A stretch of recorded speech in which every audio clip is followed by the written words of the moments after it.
days, but first let's talk about what happened to Del Worship. Left side of your screen. On Thursday he goes to the #1 position. He blew the car up. This is yesterday's second session. He blows it up again. Just listen what happens at the far end.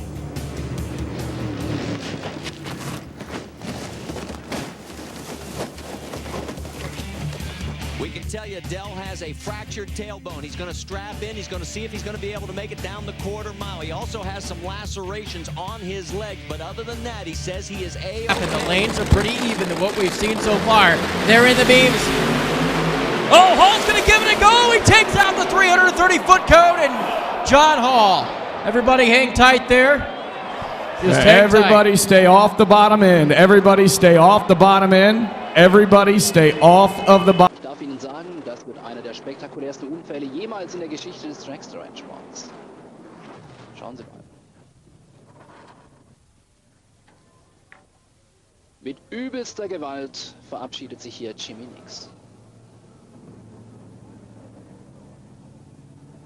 Immediately, Erica follows suit.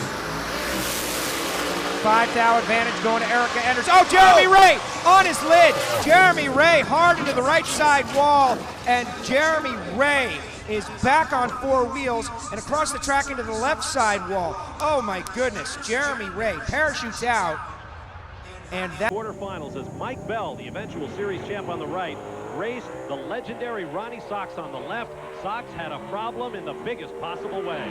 Sox got into his own oil when a oil line ruptured, and look at the most horrendous crash in IHRA Pro Stock drag racing history as Sox rolled over no less than 13 times before the engine burst into flames. The roll cage did its job. Johnny Irwin out of Shelbyville, Kentucky experienced what may well be one of the single most violent crashes in that sportsman category. His 209-mile-per-hour Chevy Beretta, the third quickest in the history of the class, went into a frightening series of barrel rolls that seemed to never end. Amazingly, Irwin escaped out of that crash with virtually no serious injuries and immediately announced his intentions here at the Spring Nationals to introduce the sport's first 1995 Chevy Monte Carlo. And indeed,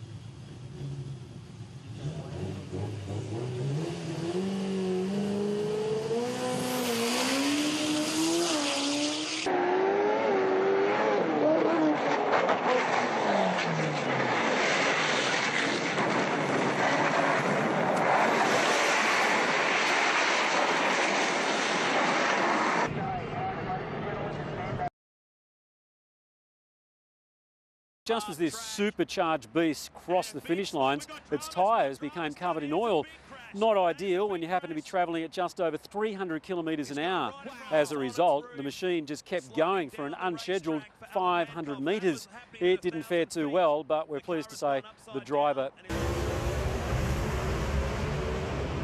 Oh, Allen's car goes left when he let the clutch out. Oh, and V Gaines, top end, gets in trouble.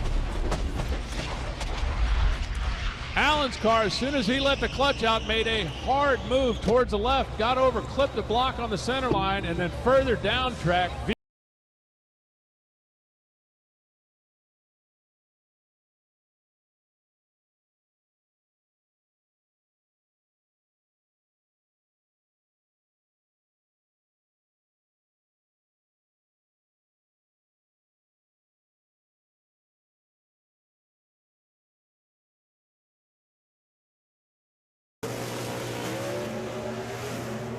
Kramer's car pushes over out of the groove. He's trying to hang with it.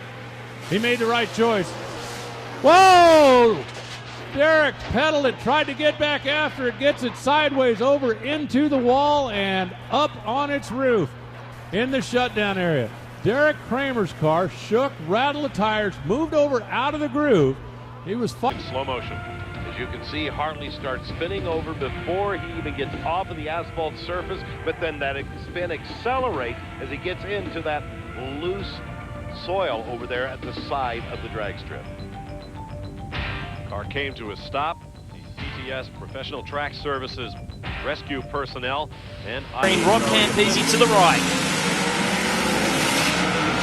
Way out of the groove, and that's a big one. That is a big one for Joe Gauci. Into the wall and upside down. Fortunately, it is not tumbling down there, but that is a big accident for Joe Gauci, and we'll have to get him out of that car. The fire crew will be on the scene. Head in the far lane in his brand new Brad Hadman chassis. Kelly Anderson. A wild ride as Shelley came to rest up against the guardrail. She got out of the car under her own power.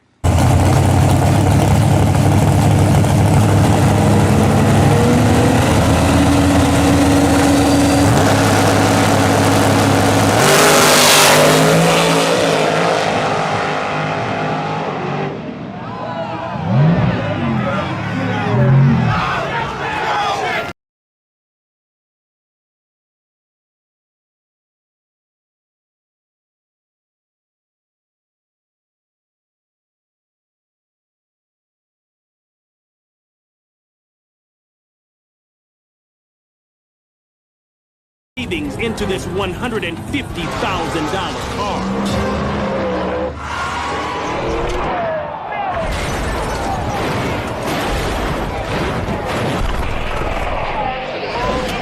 Eddie Hill.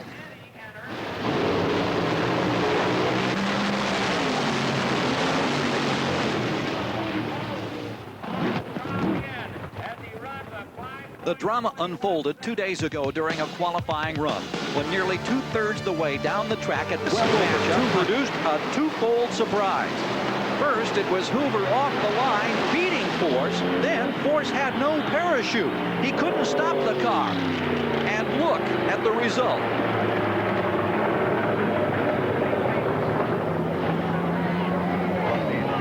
Was okay, but as you might imagine, he had a lot to say when he got drag out. racing championships. Because it's a short, straight shot, this form of racing does not produce the kind of danger that some other forms of auto racing do. But we are taking a look back now at an unusual crash which took place a week ago in early rounds in the alcohol funny car competition. The car which you saw totaled belonged to Lou Gasparelli.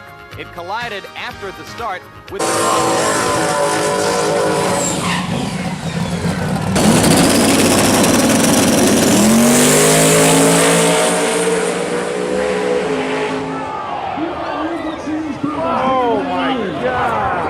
The first crash of the evening.